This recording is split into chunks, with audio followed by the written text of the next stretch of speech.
À part le groupe de partenaires, forcément sur un groupe d'intercesseurs. Alors, pour le moment, voilà comment est structurée l'intercession de FOSSEM.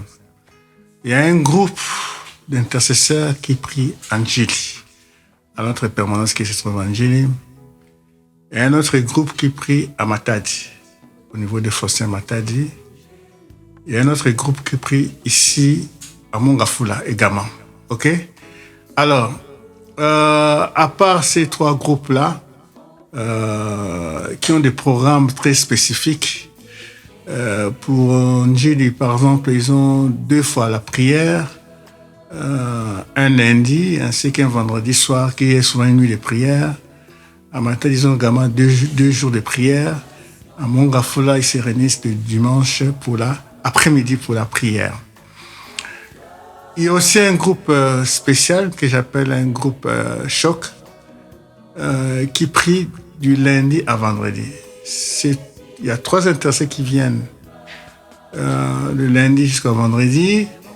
Ils viennent là pour prier comme n'importe quel travailleur qui va travailler quelque part dans une entreprise publique ou privée.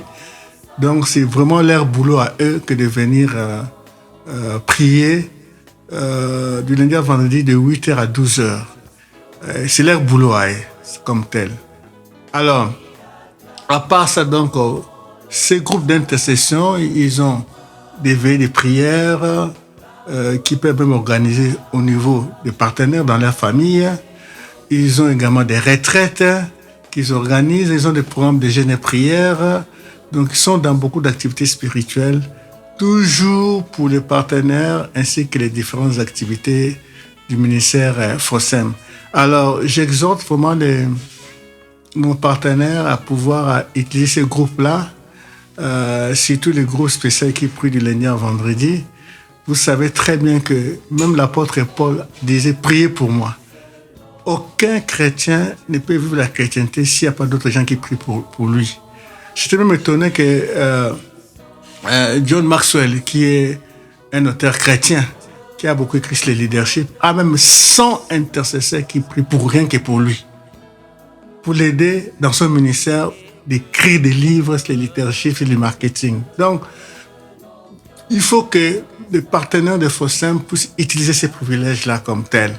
Même Jésus-Christ lui-même, à Gethsemane, il avait 3 groupes. Lui-même comme premier ceinture de sécurité dans la prière, 3 autres disciples comme deuxième sécurité, 9 autres qui étaient encore là comme troisième ceinture de sécurité de Jésus-Christ pour la prière.